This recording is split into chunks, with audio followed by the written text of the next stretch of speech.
दोस्तों जय हिंद, वंदे मातरम। स्वागत है आपका YouTube के इस ऑनलाइन प्लेटफॉर्म में। आज हम कवर करने वाले हैं CDP यानी बाल विकास एवं शिक्षा शास्त्र से संबंधित कुछ PYQs। तो चलिए दोस्तों स्टार्ट करते हैं। हमारा फर्स्ट क्वेश्चन है, प्रगतिशील शिक्षा में बच्चों को किस तरह देखा जाता है? तो बताइए, प्रोग्रेसिव एजुकेशन में यानी प्रगतिशील शिक्षा में बच्चों को किस तरह से देखा जाता है? तो प्रगतिशील शिक्षा में बच्चों को देखा जाता है ज्ञानवर्धक और अर्थ की रचना करने वाले, यानी कि ऑप्शन सी इसका सही आंसर है। यानी ज्ञानवर्धक और अर्थ की रचना करने वाले। मासूम और आश्रित, देखिए मासूम और आश्रित यानी डिपेंडेंट, ये तो अपने आप में नेगेटिव लग रहा है। जो मासूम है और सिर्फ डिपेंड है ना। आज्ञाकारी और केवल ज्ञान का उपभोग करने वाले, आज्ञाकारी तो ठीक है बट केवल ज्ञान का उपभोग करने वाले ऐसा बोलेंगे तो ये भी अपने आप में नेगेटिव है। कमजोर और सुरक्षा की जरूरत में, ये भी अपने आप में नेगेटिव है। तो कमजोर और सुरक्षा की जरूरत ऐसा नहीं होगा। प्रगतिशील प्रोग्रेसिव की बात हो रही है, तो प्रोग्रेसिव शिक्षा इट मीन्स क्या होगा कि बच्चे अपने खुद से ज्ञान का निर्माण करने वाले हो, खुद से वो रचना करे, खुद अपने दिमाग में नई नई चीजें सोचे, नए नए चीजों का निर्माण करे, है ना। तो ये हो जाएगा। नेक्स्ट क्वेश्चन देखते हैं, छात्रों के लिए कक्षा में प्रतिक्रिया सबसे अधिक प्रभावी होती है जब, पूछ रहे हैं कि छात्रों के लिए कक्षा में रिएक्शन देना ये सबसे अधिक प्रभावी कब होगी? जब। तो चार ऑप्शन है, इसमें से कौन सा ऑप्शन सही होगा? अगर आपको क्वेश्चन एक बार में समझ नहीं आता है तो आप बार बार रीड करिए और बार बार रीड करके क्वेश्चन को अच्छे से समझिए, फिर आंसर दीजिए। तो इसका आंसर क्या हो जाएगा? तो इसका आंसर हो जाएगा कि यह सीखने की गतिविधि के दौरान और पश्चात भी होता है, यानी कि ऑप्शन 2 इसका सही आंसर है। यह छात्रों को तुलनात्मक श्रेणी देता है, तुलनात्मक श्रेणी ये सही नहीं होगा। यानी हम प्रतिक्रिया दे रहे हैं यानी रिएक्शन दे रहे हैं, इट मीन्स ये नहीं है कि वो सिर्फ तुलनात्मक श्रेणी देगा। तीसरा ये है कि यह इस बात पर ध्यान केंद्रित करता है कि बच्चा क्या नहीं कर सकता बजाय इसके कि वह क्या कर सकता है। तो ये ऐसा नहीं है, वो क्या नहीं कर सकता इस पे ध्यान केंद्रित करना, ये नेगेटिव वर्ड है। नेक्स्ट ये बोल रहा है यह वर्ष के अंत में परीक्षण और परीक्षा पर केंद्रित है, नहीं, वर्ष के अंत में यानी एग्जाम के बाद ये उतना अच्छा नहीं है। यानी कि छात्रों के लिए कक्षा में प्रतिक्रिया सबसे प्रभावी तब होती है जब ये सीखने के दौरान होनी चाहिए और सीखने के बाद भी, तो ये रिएक्शन होना चाहिए दोनों टाइम। तो ये वाला सही हो जाएगा। नेक्स्ट क्वेश्चन देखते हैं। अभिकथन है, किशोरावस्था के दौरान जेंडर अपेक्षाओं के अनुरूप स्त्रीत्व या पुरुषत्व यानी मेल एंड फीमेल परंपराओं का पालन करने के लिए दबाव बढ़ जाता है। यह अभिकथन है, असर्शन है, और इसका रीजन बोल रहे हैं, कारण बता रहे हैं। जेंडर और जेंडर भूमिकाएं जैविक रूप से निर्धारित की जाती है। इसमें से कौन सा आंसर सही हो जाएगा? तो इसमें से हो जाएगा, देखिए इसमें ए वाला जो अभिकथन है ना वो सही है। यानी कि देखिए किशोरावस्था में जैसे जैसे बच्चों की एज बढ़ती जाती है तो उन्हें अपने अपने जेंडर के अकॉर्डिंग वर्क करना पड़ता है। जैसे पहनावा को देखिए या बाल को देखिए या जो भी चीज़ें हैं जो समाज में वो एक्टिविटी करता है, तो लड़का लड़का की तरह एक्टिविटी करता है और लड़की लड़की की तरह। यानी कि उनको अपनी अपनी जेंडर के अकॉर्डिंग अपने अपने परंपराओं का पालन करने के लिए दबाव बढ़ जाता है समाज की ओर से। यानी कि ये सही है।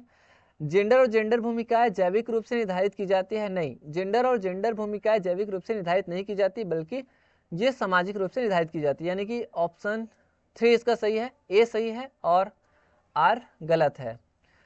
नेक्स्ट क्वेश्चन देखते हैं। नेक्स्ट क्वेश्चन है, सुनीता एक 12 वर्षीय लड़की विशेष संगीतीय क्षमता रखती है। उसके माता पिता दोनों ही निपुण गायक हैं और वे सुनीता को अपनी आवाज को और बेहतर करने के लिए प्रशिक्षण कक्षा में भेज रहे हैं।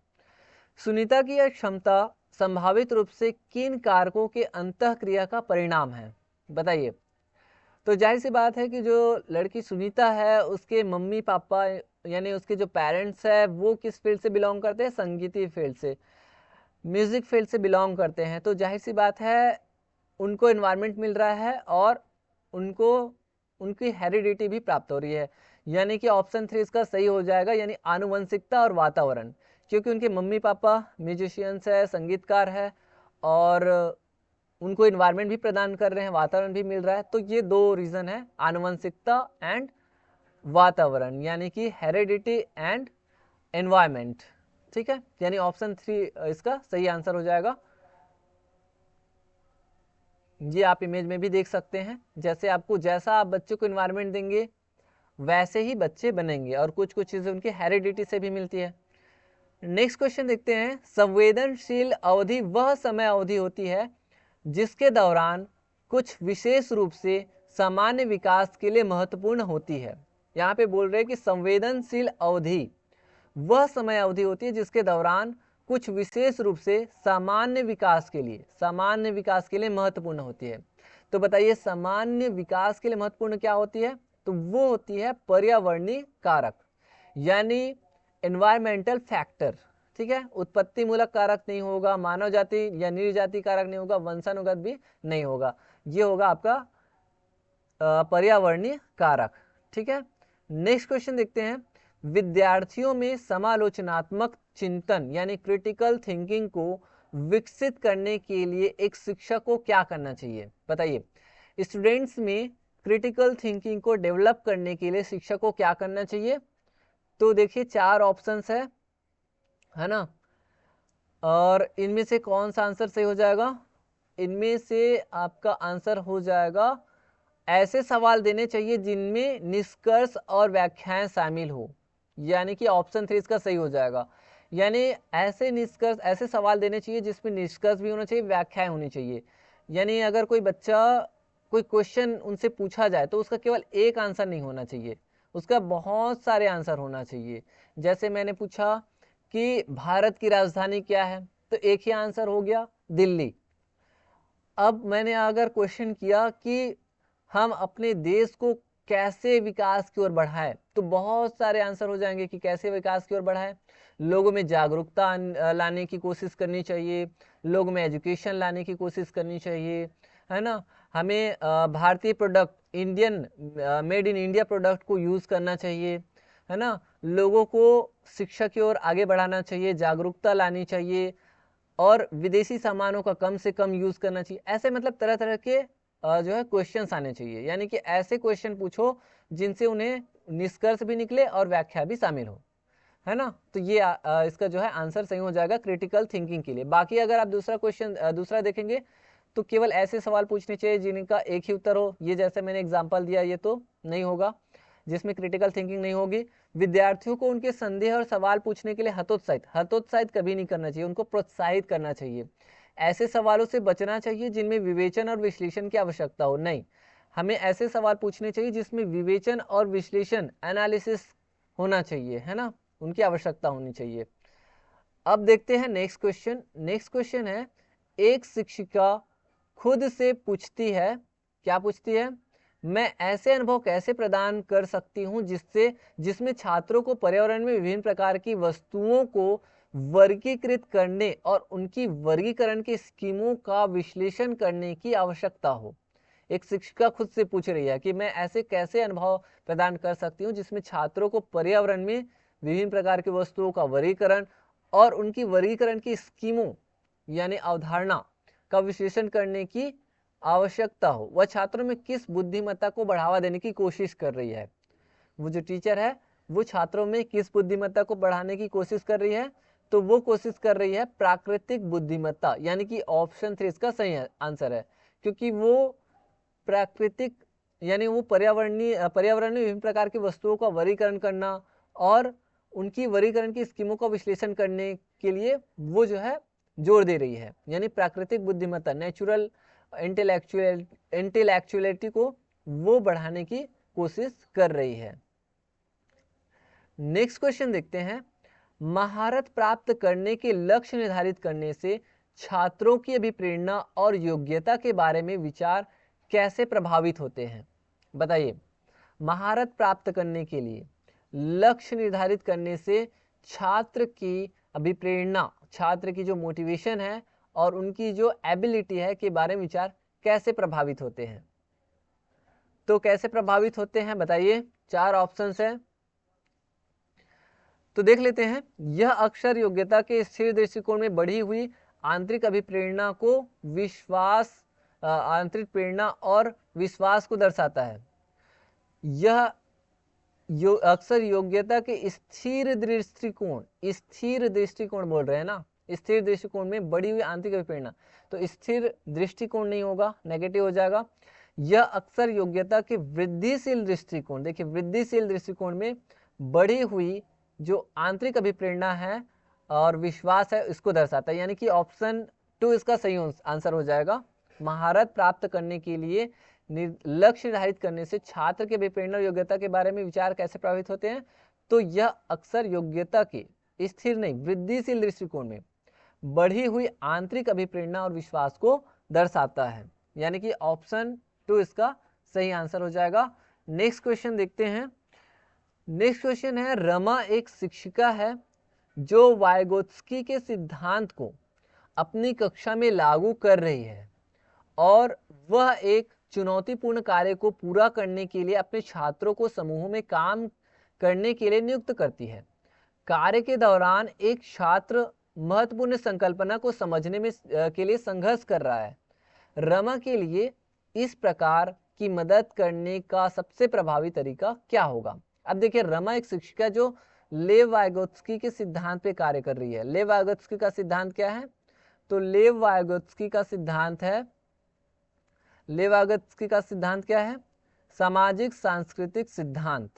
ठीक है, तो सामाजिक सांस्कृतिक सिद्धांत के अंतर्गत क्या होता है, इन्होंने 2 चीजें दी है, एक जेडपीडी दिया है और एक स्कैफोल्डिंग। ठीक है, स्कैफोल्डिंग, तो स्कैफोल्डिंग और जेडपीडी यानी zone of proximal development and scaffolding, it means हो जाएगा आपका पाड़िया ढांचा।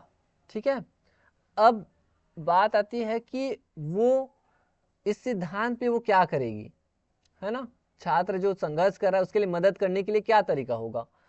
तो देख लीजिए, छात्र को समस्या का उत्तर प्रदान करे ताकि समूह आगे बढ़े, नहीं, सिर्फ यही बस करना नहीं होगा, छात्र को समस्या को स्वयं हल करने का प्रयास करने के लिए प्रोत्साहित करे, स्वयं नहीं, क्योंकि उसको लेव वाइगोत्स्की का सिद्धांत है ना, तो लेव वाइगोत्स्की का सिद्धांत में जेडपीडी एंड स्कैफोल्डिंग होता है।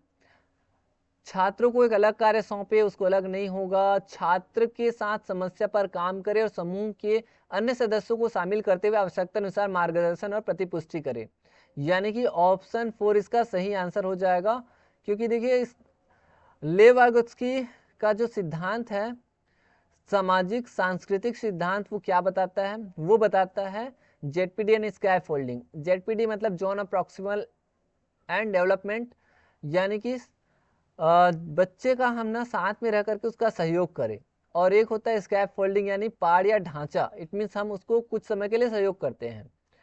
जैसे कि एग्जाम्पल के देखिए, आप जब बिल्डिंग बनाते हैं तो छत का निर्माण करने के लिए हम सबसे पहले पाड़ या ढांचा बनाते हैं, जिसमें हम पाड़ या ढांचा की सहायता से फिर इसकी ढलाई करते हैं और इसको कुछ समय तक रखे रहते हैं। जैसे 15-20 दिन बाद जब ये छत ढलने के बाद जब ये पक्का हो जाता है, तब हम उसे क्या करते हैं, हटा देते हैं 15 से 20 दिन बाद।